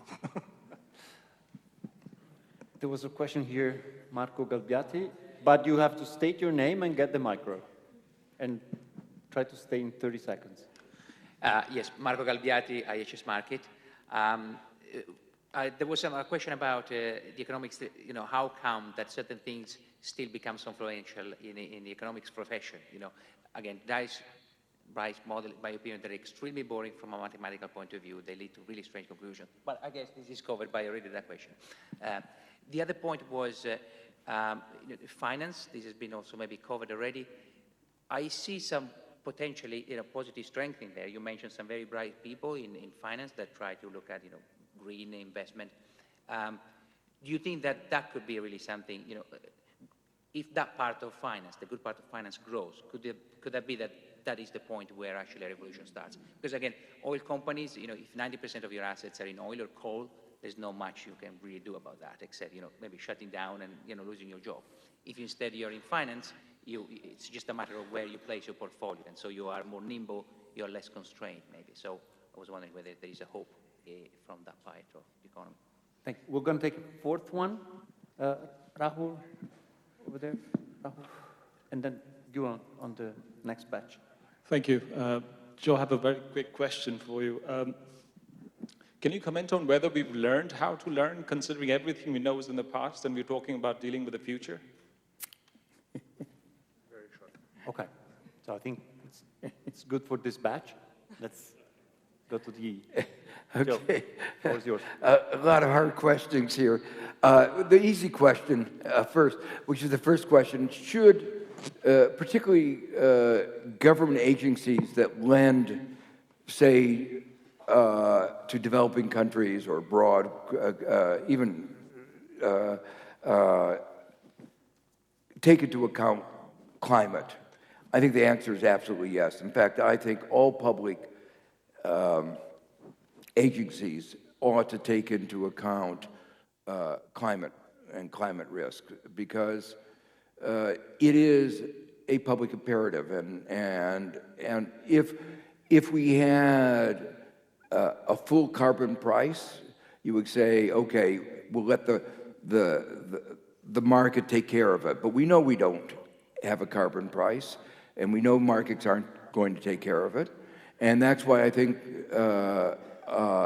it has to be part of the decision-making, thinking of every public agency. So if a central bank goes beyond owning government T-bills to owning private corporates, it should not buy dirty private corporates.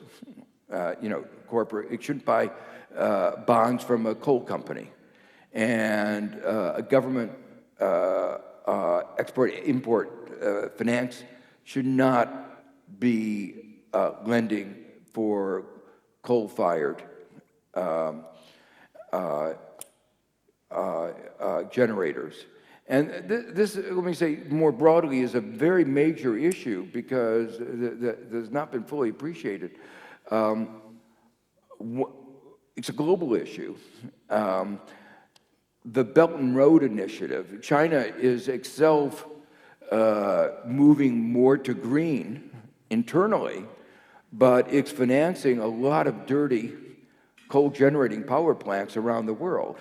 And so it's really a global issue. And there ought to be a global agreement among the export-import financing to stop this kind of activity. And I would put something that people ought to be working on in that field. The issue of how do we deal with valuing these very hard to value things, life, health, biodiversity, and how we incorporate that into our analyses. In a way, this was an issue that when I chaired another international commission on the measurement of economic performance and social progress, we debated that issue. Should we incorporate it into some way of measuring and GDP and the conclusion we came to is no, that you needed to have a dashboard, we said. And so you have income as one variable, but you may want to have physical metrics to represent longevity, health, the environment. And yes, you can add them up, but you lose information in adding them up, and the numbers, the weights, are just so controversial that you're not really going to resolve the public policy decisions about what you want to do. And it's a lot better to do what you suggested as you solve your problem of optimization, if you want to embed it in an optimization problem, to put it as constraints about what is the limit of the number of deaths that you want to accept, of what is the limit on the erosion of biodiversity that you want to accept. It can be a useful, what I would call exercise, to say what would happen if we put in a number just to see, how it might change. So, for instance, as you pointed out, there's a large literature on the value of life. I wrote a book a few years ago called The $3 Trillion War.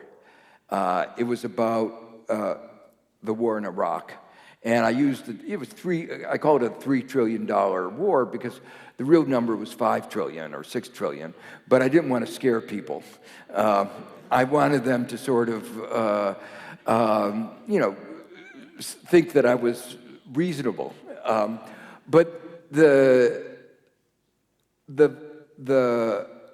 magnitude, the role of lives is very important. The cost of disability and healthcare alone, not the value of life, but the disability and healthcare for our returning veterans and troops is over $1 trillion.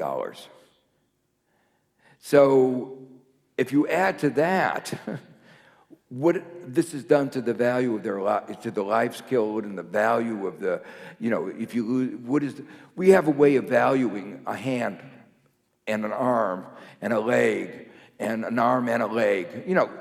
We can do it, but, I don't think any of you, if you said, would you be willing to give up an arm for $10,000, you would probably say, no, I'm not willing to give up an arm for $10,000. So those numbers don't really mean a great deal.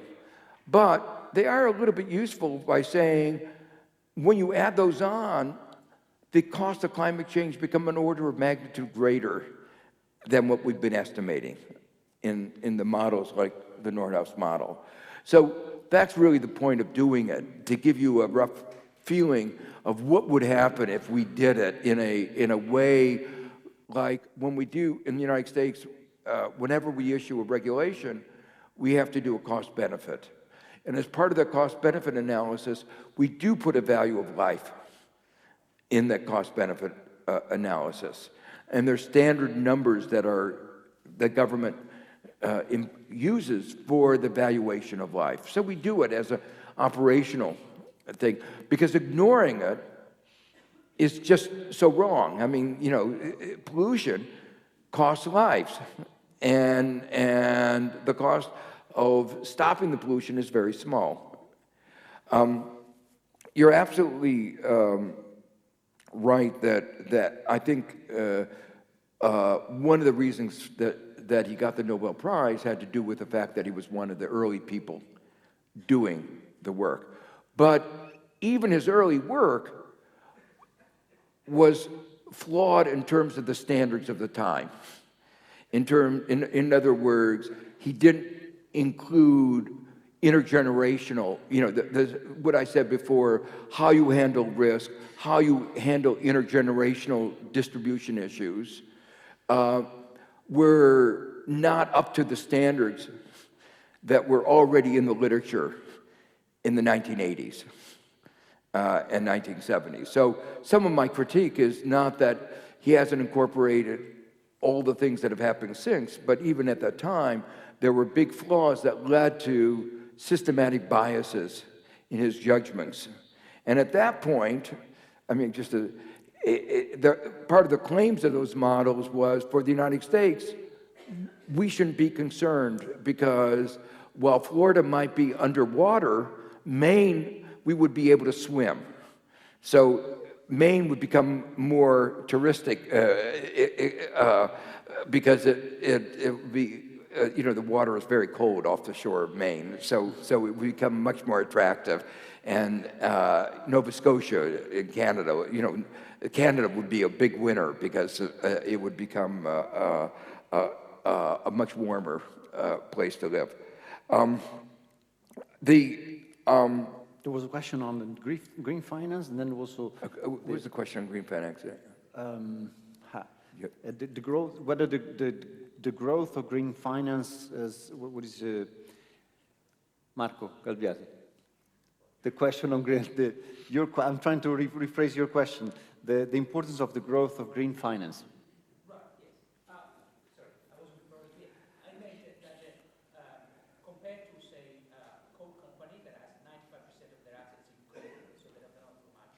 Seems to me that finance is we can have more hope that change will come from finance, because if you're affiliated... Because they can change, because their business model is not entirely No, dependent.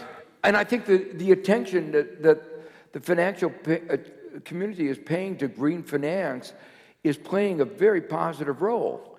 You know, what it means is that every company, when it starts thinking, is thinking about issuing a green bond, or do we meet the standard, or, you know. So the importance of getting the notion of a green transition into the public discourse is very important, and finance is a very important part of, obviously, a key part of the way our economy works. And the elevation of green finance within the financial community has made a very important contribution. And as I said before, those parts of the financial, you know, of many of our major banks that have been pushing these green bonds have become real missionaries for these issues, and have played, as I say, an extraordinarily positive role. And then the question about learning to learn. Have we learned?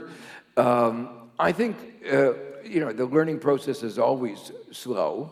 What I was trying to do in some of my discussion is to say, what can we learn from our mismanagement of risk in the Great Recession for the big issue we were facing, not a little, you know, not just a recession, but something that's threatening the whole global planet.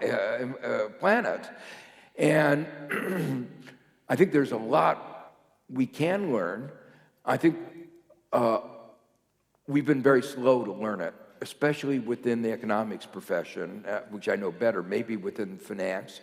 There is a resilience of, for instance, assumptions like rational expectations, using past data to project the future, when we know that has not worked. And we know in climate change it can't work, because we know that the environment is changing before our very eyes. There's been a slower adaptation, slower learning than I would have hoped, as I say, especially in the economics profession that I know well. We have to be so if you all agree that we eat up a little bit, we have a margin of like 5-10 minutes, so if we can have a short second batch. So there was one gentleman here and the guy in the... Hi there. Given the new social contract, I'm more interested, like computer scientist, to build a framework, a dynamic framework, and addressing the intergeneration income.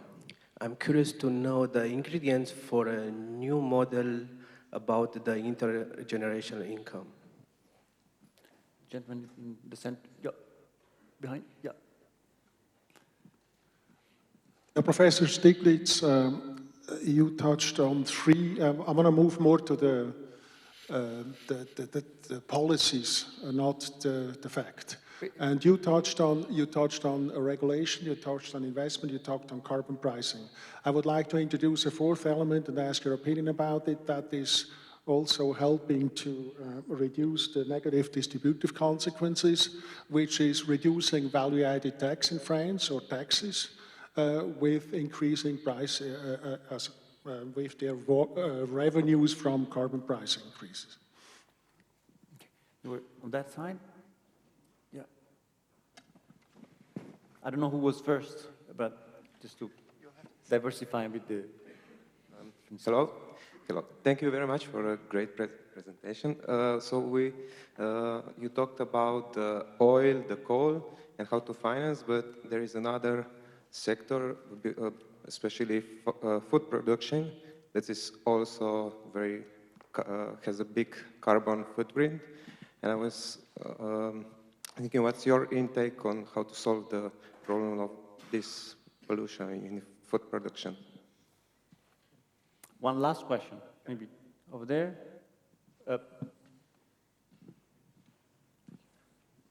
Yeah, in the back. Yes, the gentleman over there.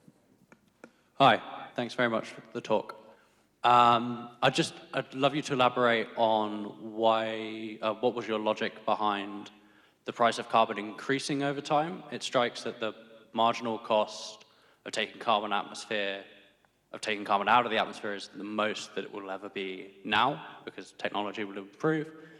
And a marginal ton of carbon in the atmosphere now is bad both now and in the future, so it has a higher social cost than carbon that we emit in 20, 30 years' time. Cheers. Thank you.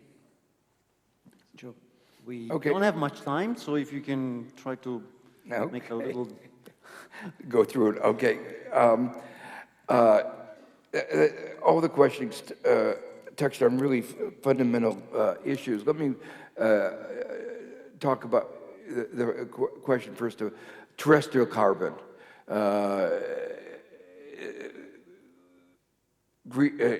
Trees, agriculture contribute, the way we manage agriculture affects a great deal carbon emissions, and there are better ways of managing it and worse ways of managing it, and we've not paid as much attention to agricultural practices.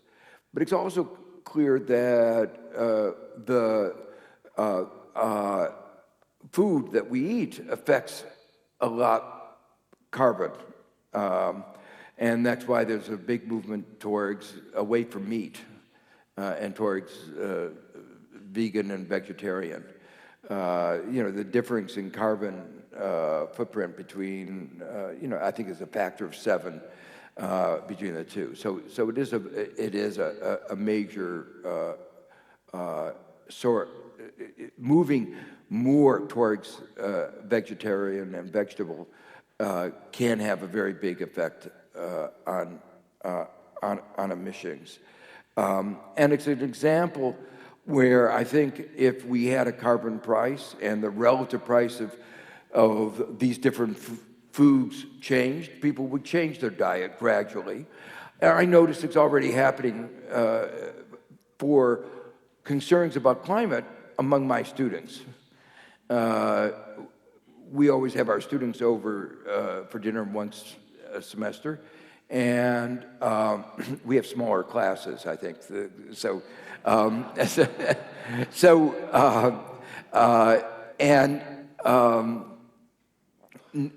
Now we have to serve a vegetarian because so many of our students are vegetarian now. So that is an important dimension that is often left out. And it's interesting that when I talked about the European plan, it was not, that was not listed in the European Green Deal of changing farming of agricultural practices was not in the list. In New Zealand, about half the emissions come from the methane from cows, from sheep, which is a major industry, and it's a major problem in New Zealand because they don't know, they haven't figured out how to make sheep without methane. So that's an important research function going forward. The issue of the intergenerational, the social contract across generations,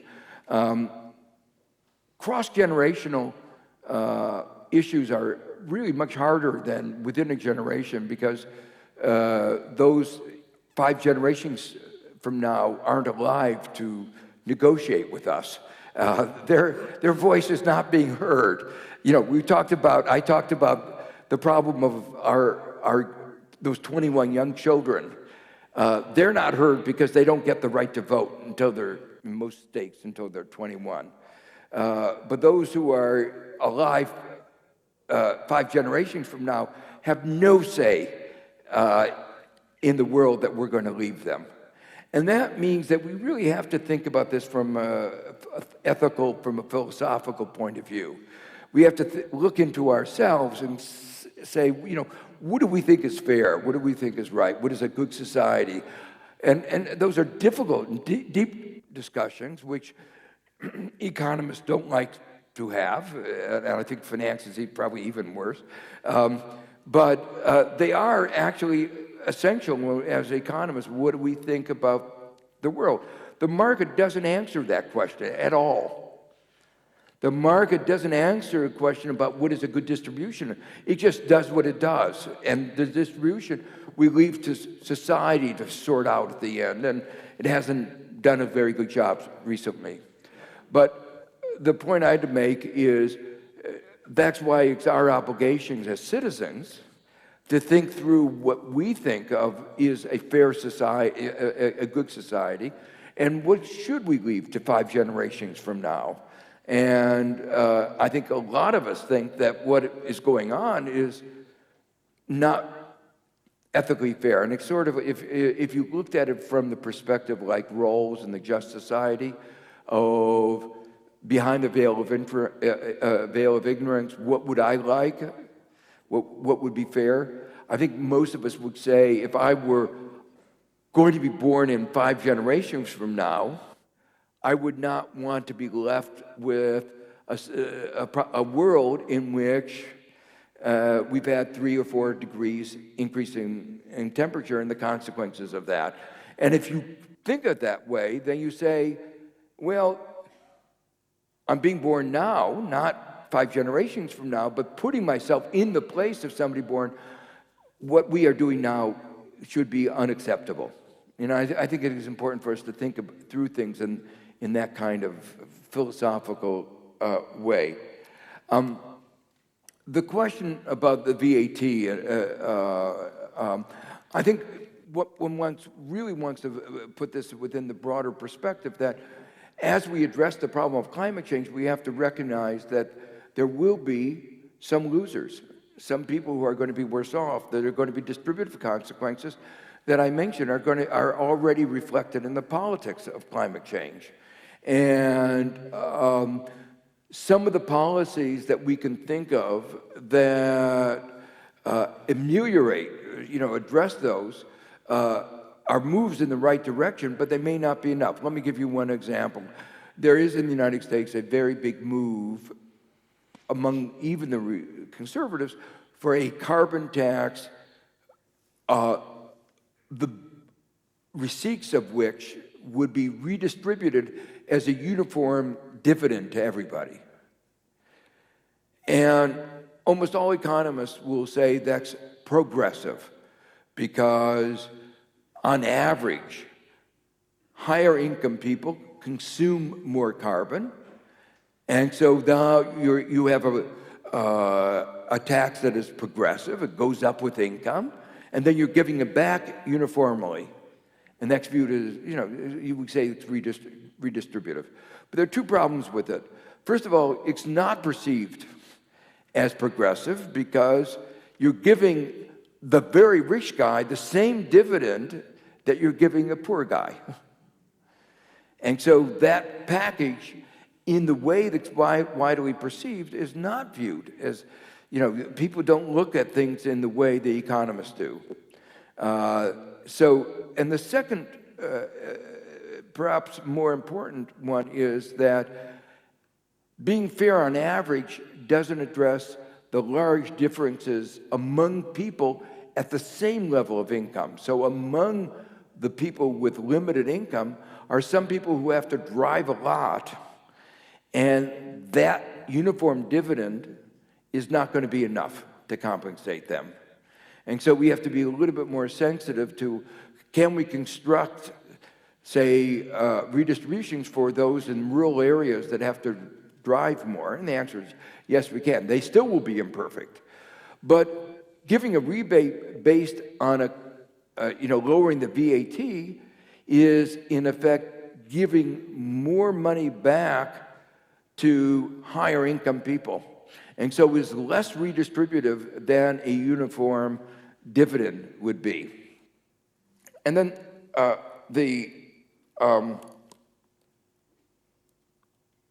final question was... Well, I think we are through also... No, there was a price tag. It was a really interesting question. It was tried. Oh, I know what the question was. No, the question is, what is the optimal price dynamics of the carbon tax, or you can say the carbon regulation over time? And that was one of the questions that our Carbon Commission addressed and could not reach agreement on. And there are two different forces moving in different directions. One of them is that you want people to be able to adjust over time. And it is difficult for people to adjust over time. And so raising the price to a very high level quickly imposes very high adjustment costs. And increasing it gradually allows people to adjust more gradually.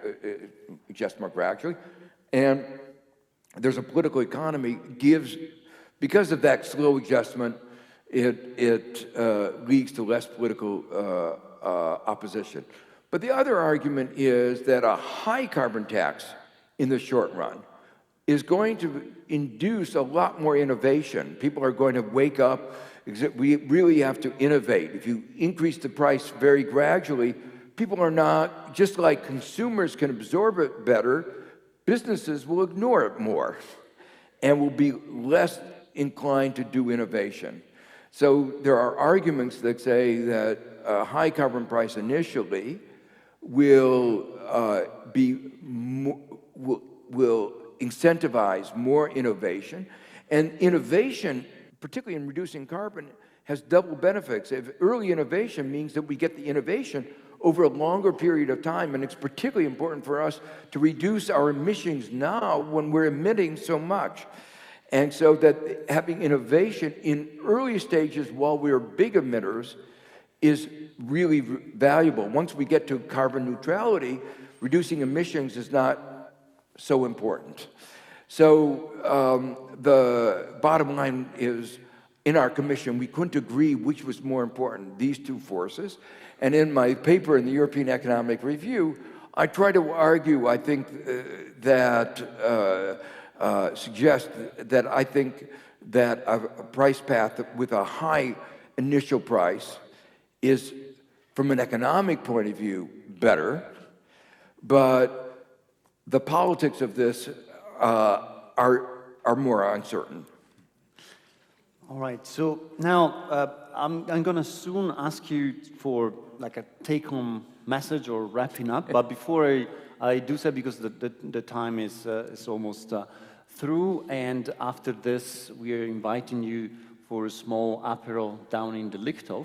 But before we go into that, I would like to thank a number of people who have been instrumental in making this event happening. Actually, there are too many, but I'll thank for sure our President Hen Gardner and our Vice President Schöpfmann, the Dean of our faculty Gall, and the Director of our department Marc Chenet. Also the entire team of the newly born Center of Competence on Sustainable Finance, as well as all the people in my team in the Finexus Center who have been devoting their time in the last months or so just to the organization of this event. Also, we'd like to thank the Europa Institute, who has been, that's actually from whom you received the invitation, and last but not least, sorry, the INET, which is granting the task force on macroeconomic externality and financial stability that is directed by Joe, and it is contributing also to this event. So we are now towards the end. We've been talking about climate change, what it means for risk. Essentially, the sense is somehow we are living in such an interesting time, also intellectually, because it's maybe from the point of view of humanity, it's the first time that we can jeopardize the planet, as the joke that you were making about the planet. So it's the first time that we have the technology to really massively jeopardize our own existence, but it's also the very first time that we are aware of it, so we have the science to reflect upon that. And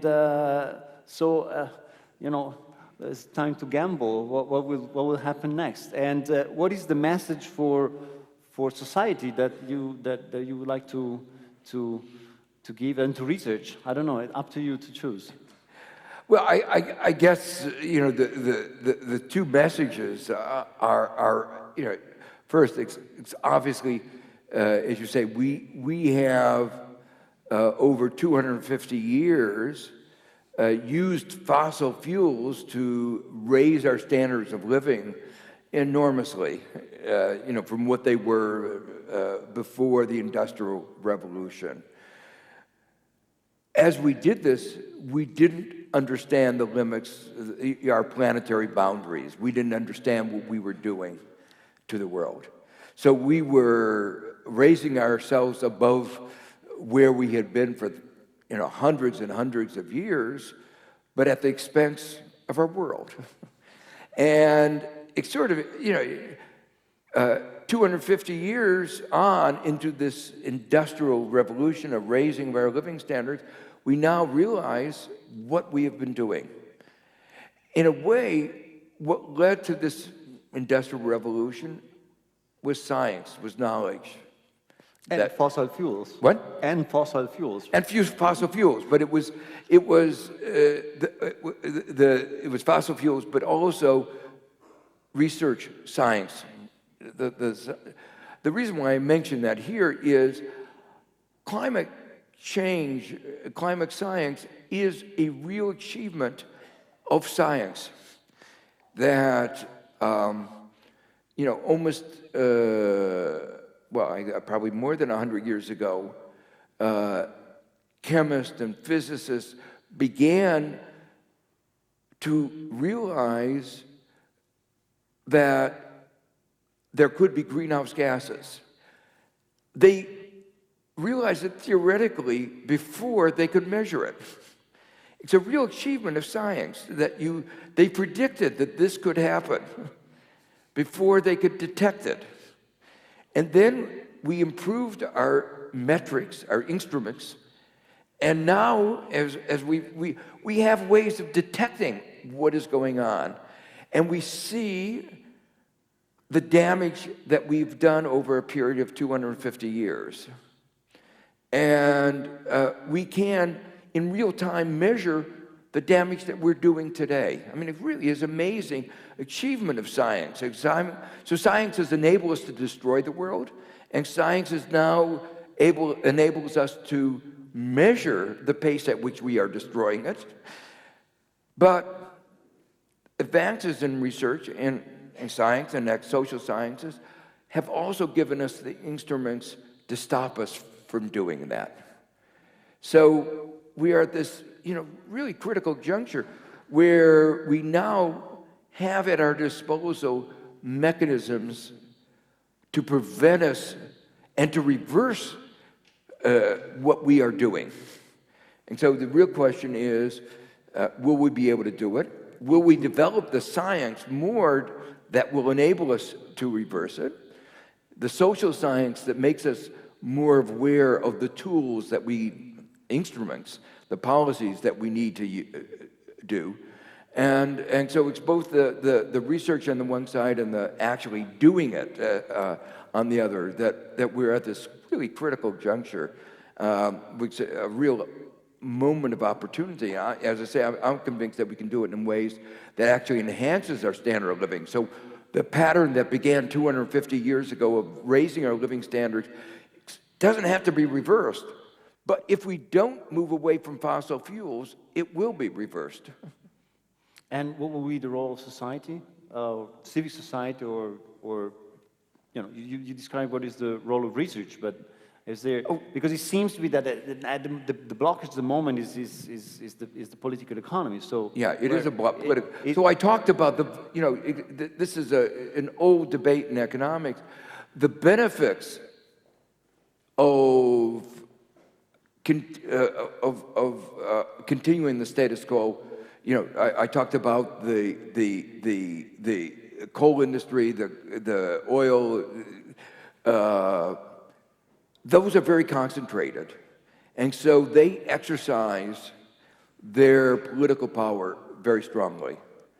The cost of the rest of us are very disparate and are felt disproportionately among the poor in developing countries. And so their voice is not being heard. And that's where civil society comes in, that... So somehow their cause, the climate cause and the social cause could get united. Very, very much so. And there's a real problem in our democracies, particularly in American democracy, because the vested interests realize that democracy is going to work against them. And so they've been trying to undermine our democracy. So we are, in a way, climate change is a test of our democracy, because if we can't do what is essential for our society, then it means that our democracies have failed. All right, so let's hope that's not the case.